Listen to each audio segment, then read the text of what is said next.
Hi, this is Lisa Kelly, Notre Dame author and class of 1993, and you are watching the Two Irish Brothers Show. Cheers and go Irish!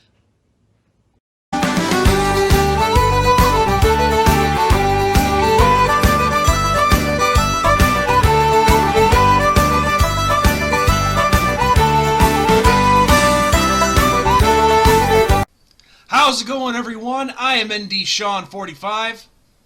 I'm Irish Benjamin 57. And together, we make up the Two Irish Brothers. Well, first off, it is great to be back after the bye week. Sorry that we didn't have anything for you guys in that week off, but hey, Ben and I get busy. We have lives off of YouTube, so it is what it is. But, getting right to business, Ben, this week, the North Carolina Tar Heels. Irish travel out there, play against Mac Brown and this very talented team. Now, this game against the Tar Heels is what I call the end of the trap stretch. And we've talked about this all season long. This stretch of games of Clemson, Boston College, North Carolina, that was trap central because he had the number one team followed by two teams that were very capable of knocking you off. This is the end of it. I'm not saying it gets easier after this because there's still two decent teams left after this one, but this is the end of that trap series, as I call it. And the Tar Heels, they are definitely a trap game. Yes.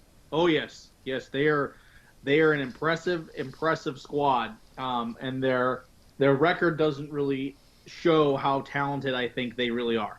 So, yeah, no, I totally agree. Well, all I know is, and we've talked about this before as the season has progressed along, but Mac Brown, since he's been the head coach out there, he has done some fantastic things with this team that is, well, let's face it, they are a school that's where no basketball. Basketball's number one, football's number two. Don't get me wrong, I'm not bad-mouthing football, because the Carolinas, they do produce some great football talent. I mean, they have their own all-star game for a reason. But when people think the North Carolina Tar Heels, they're thinking that basketball program. But Mac Brown, with the job that he's done out there, he has people thinking a little differently now. Oh, yeah. Yeah, it's impressive what he's done in Chapel Hill. It really is. You know, like you said, to go into a basketball hotbed, not only in the University of North Carolina, but the state of North Carolina is saying something when you have a football program on the rise and potentially competing for championships. You know, I mean, that's impressive in and of itself. So, yeah, you know, you cannot take a Mac Brown team lightly. And, I mean, and look what he did at Texas. You know, the proof's in the pudding. He got a national title out there, got their first national title in quite some time. So, I mean, he's an impressive coach, and clearly the theories and schemes that he has work. So well, in addition to that, he knows how to bring out the best in his players. Doesn't matter if they're a 5-star recruit or a 2-star recruit. He has always known how to bring the best out of every single player that has come through his program, and that alone is going to present a challenge for us. This I almost said Saturday, but this is a Friday game. This is the day after Thanksgiving.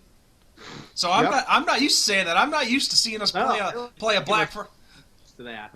No, playing on Black Friday the day after Thanksgiving. That's not something that I'm used to. I'm usually used to just Big 12 and whoever else might be playing that day, the day after. But all I know is but this is one of those different years though. It's expect the unexpected. Things get switched up quite a bit. So, but. Anyway, we could talk forever about how good of a coach Mac Brown is and the great job that he's done, but let's just dive right into strategy here. Now, you look at this North Carolina team and all the weapons that they do have. I'm going to start off by saying the two weapons, it's the first weapon, but it's two guys that complete this one weapon. That Tar Heel running game. That is the biggest statistic that stands out to me right now. Now, their leading rusher is Javonte with a J. Javonte Williams. And this guy has had a phenomenal season. He is along the same lines as Kyron Williams is right now. 868 yards, 7.2 yards a carry, and 15 touchdowns. Yep. This is a kid that knows how to find the end zone. A machine. Yes. Oh, a machine, that's an understatement. But right behind him, you got Michael Carter. Now, as far as touchdowns go, Michael Carter doesn't have as sexy of numbers as far as touchdowns go. He only has 4 compared to Williams' 15. But look at what he's done. 807 yards and even 7 yards a carry, and that is a two-headed monster right there. Oh yeah, yeah. Defensive line's going to have to step it up this week. I mean, this is a better running back core, in my opinion, than Clemson that you faced 2 weeks ago. So yeah, defensive line's going to have to get some penetration and clog up those running lanes because, man, oh man, those guys are going to be looking to run like wildfire and crazy over this Notre Dame defense. So yeah, it could be a very, very interesting game for the running games on both teams because we all know that's Notre Dame's strong suit this year is running the ball. So, yeah, it's going to be fun. It's going to be a lot of fun. And, I mean, you know, like you said, they can score touchdowns, so that means points. And look at their points. You know, they're averaging 43 points a game. I mean, that's in a high-powered offense, dude. That's impressive numbers. 43 points a game is impressive. So, you know, I know Notre Dame's defense is phenomenal. They've shown that. But they're going to have their work cut out for them, and this is the first big road game. You know, I know Pitt was our quote-unquote first, but this is the first big one. I mean, you're traveling to a very hostile environment. You're traveling to the best team that you faced on the road up to this point, and you're going to face one of the best offenses you'll face all year outside of the playoffs, if you make it to the playoffs. So yeah, it's going to be intense. Well, and here's one reason, Ben, why I'm feeling very good about this game, and you'll appreciate it. The last time we took on the Tar Heels at Chapel Hill was the day of your wedding. Yep. It was the day of your wedding, and we came out of there with a pretty nice victory, and I forget the exact score, but we took care of business that day pretty handily, and I'm not guaranteeing that that's going to happen this Saturday, but I would love it if it did. But the one positive thing coming into this game is, you know, a couple weeks ago when we knocked off Clemson, and I was talking about North Carolina's running game and their two-headed monster, I'm very confident about our rushing defense against that two-headed monster because look at what we did to Travis Etienne. Yep. We shut him down big time. Held him to, you know, a Heisman candidate. We held him to 28 yards for the whole game. Yep. So if we're able to do that to him, I like our chances of being able to stop this North Carolina run game. Yeah, no, I totally agree. It's just, you know, you can't have a low game, man. No. You can't. At this point in the season, you know, if there's anything that North Carolina could exploit is the fact that their running game is so potent and powerful. And you have to do exactly what you did against Clemson against North Carolina. But this time, you don't got the crowd on your side. They're against you. So you're going to have to figure it out. Yeah, exactly. You got a good point there. And let's keep rolling with North Carolina's offense here. You're probably surprised that I didn't mention this first because you know me. I always like to talk about quarterbacks. Quarterback first, and rightfully so, you know. That's where the core of your offense starts. That's where it all begins, is with that guy under center. And North Carolina has a good one. You know, Sam Howell. He's having a phenomenal season. 67% completion, 2,631 yards, 23 touchdowns to 6 interceptions. Yep. So it's a that's a phenomenal touchdown to interception ratio there. But at the same time, and this is also what I like, he's been sacked 22 times. Yep, just like Dracovic. So we need this is where a little shaky. Yes. And we have to really put the pressure on here. And when I look at the receiving game for the Tar Heels and looking at Sam Howell, I mean, of course, you know, you go by the numbers. His favorite target has been De'Ami Brown, who has 829 yards and 8 touchdowns. But you look down the list of their receiving core, he has actually spread out the ball pretty well with all of his touchdowns. I mean, 8 to Brown, Daz Newsome has 4, 2 to to Caffrey Brown. Javonte Williams out of the backfield. He has 3 touchdowns, so that's something else to look for out of their running back core is them being able to get open in the passing game. So he's really done a great job spreading it around to his receiving core and his running backs. So they're all over the place. Yeah. Yeah, and that's the sign of a really, really great quarterback is when he can target more than one guy multiple times, and get that kind of yardage and touchdown ratio. That's impressive. So yeah, Notre Dame's defense, like I said, they're going to have their work cut out for them again. You're in hostile territory, like I said.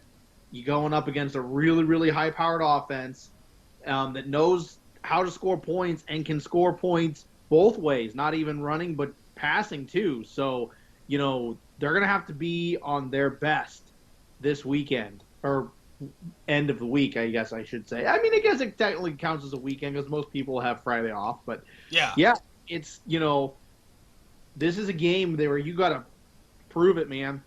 Well, and I don't know if I said this yet in the video or not to this point, but, you look at their schedule. This is a Tar Heel team that's only 6 points away from being undefeated right now. So they could easily be, which I guess technically at 6-2, they are still technically in the ACC title game hunt, but Miami's still ahead of them, Clemson's ahead of them, we're ahead of them at the top. So there's 3 teams, so yeah, the possibilities are slim. They need a lot of help. I mean, they'd have to beat us first, and then need a lot of help after that. But you look at their schedule. I mean, they lost to Virginia by 3. They lost to Florida State by 3. So, like I said, this team could easily be 8-0 right now. But you look up and down their schedule. I mean, yeah, you said it yourself. They average 48 points a game, but seeing some of these games, they give up quite a bit of points too. So that is. I mean, I know it's a individual game by individual game basis here, of course, but that says a lot to me about what our offense could do to their defense. Yeah. I mean, Notre Dame's offense has shown flashes of greatness. I mean, look at how many points Notre Dame's offense put up against Clemson. I mean, that was an elite defense that the Notre Dame offense went up against, and they put up how many points? I mean, 47. So, I mean, they really can, but will that offense show up on Friday afternoon? And before anybody says anything about that comment with Clemson's elite defense, don't even start what I think you're going to say, because that Clemson defense is loaded with depth, but there's talent to go on with that depth too, because even though they played quite a few true freshmen in that game against us, those true freshmen were playing well, so I don't want to hear any excuses about that. But next man up in that situation. But yeah, it's up to the Irish offense. And, I really want to see the passing game get going in this game, because unlike North Carolina, Notre Dame has had 2 weeks to prepare for this game. Yeah, so the bye week came at a really good time for us. I mean, there should be no reason that the Notre Dame offense shouldn't do what they want to do early and often in this game. Like I said, will that offense actually show up Friday afternoon against North Carolina? We will see. That is always the biggest worry with us Notre Dame fans. But if Ian Book can get it going like he did against Clemson, this will be a hell of a game. The one concerning factor with our offense, and this has me worried a little bit, we're now without 2 starters on our offensive line, as I'm sure you've heard by now. I mean, everybody knows about Jarrett Patterson. He's out for the year with a foot injury, and we're going to be without Tommy Kramer for this one, not for the season, but just for this game against North Carolina. Maybe another week longer, I don't know, but he just had surgery for appendectomy, I think. Yeah. So regardless, he's out for this week. So that's two key guys on our offensive line that are out for this one. So I don't know who the next one in line is for us, but time to step it up. This is your chance to shine and show what you can do. Yep. Yeah, I totally agree. And like I say every video, you got to limit the mistakes, limit the turnovers, and limit big plays, and then make them. And if Notre Dame can do that, they beat North Carolina. They remain undefeated, and a very easy and potential lock for the ACC champion, North Carolina. Yeah, I feel that same way too. I mean, of course, the two games after this one, they're not going to be easy because you never want to take an opponent lightly. But um, it would be I'll say it this way: after this game on Friday, it'll be a sigh of relief for the last two games of the regular season.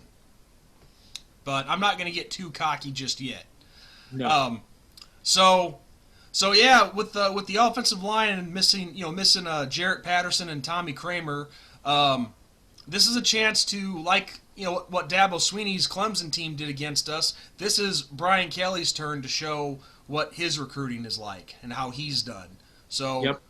the guys who are taking their spots, like I said already, it's their time. This is their time to shine and show that talent that Brian Kelly's been bringing in. So with that said, I think we've covered all the basics here of what to look out for, what to expect. It's going to be we're going up against a high-powered offense, pretty solid defense as well. So it's score prediction time. Yep. Now, here's how. I'll get us started with this. Here's how I see things going down. North Carolina, like I just said, high-powered offense, but we have a high-powered offense too. I expect, we've had 2 weeks to prepare for this game, then we should be well rested, so I don't see our offense having any problems. Same with our defense, but no disrespect to our defense, but don't be surprised if they give up some points in this one like they did against BC. Mm-hmm. This is a North Carolina team that's better. Yep. So with that said, our offense, despite missing Kramer and Patterson on the offensive line, I don't see us having really any problems with the offense and running it smoothly and whatnot. I think Ian Book will have a great game. So my final score prediction in this one, Notre Dame takes it 45-27. I like it. I like it. Mine's a little similar. Notre Dame 49, North Carolina 35. I could see them hitting the 30 mark against us. Again, no disrespect to our defense, but just their offense is tough. So that's a good score prediction. I do think it's definitely a 2-score win for us. Yeah. But it's not going to be easy. We got to stay focused and, like you said, limit the mistakes. We can't say that enough. Yep. So, but yeah, Ben, I don't really have much else to add. I just want to take this time to wish you and all of our viewers a happy Thanksgiving, and eat well, enjoy the time with your families, forget about all the restrictions and all that garbage, and that's the most political I'm going to get here. But just everybody have a happy Thanksgiving and enjoy the time with your families, enjoy the weekend of food and football, and just thank you all so much for being with Ben and I and sticking with us to this point of the season. And it's been an awesome first season for us so far. It's been awesome. Been a lot of fun. So, but yeah, with that said, Ben, like I said, happy Thanksgiving to you, my friend. I know you're not. You said you're not traveling, right? Nope, unfortunately not. Okay, well, I was going to say safe travels, but that's not necessary. So, on that note, I am ND Sean 45. I'm Irish Benjamin 57. And again, from the two Irish brothers, happy Thanksgiving, everyone. God bless, and go Irish. Go Irish. Beat North Carolina.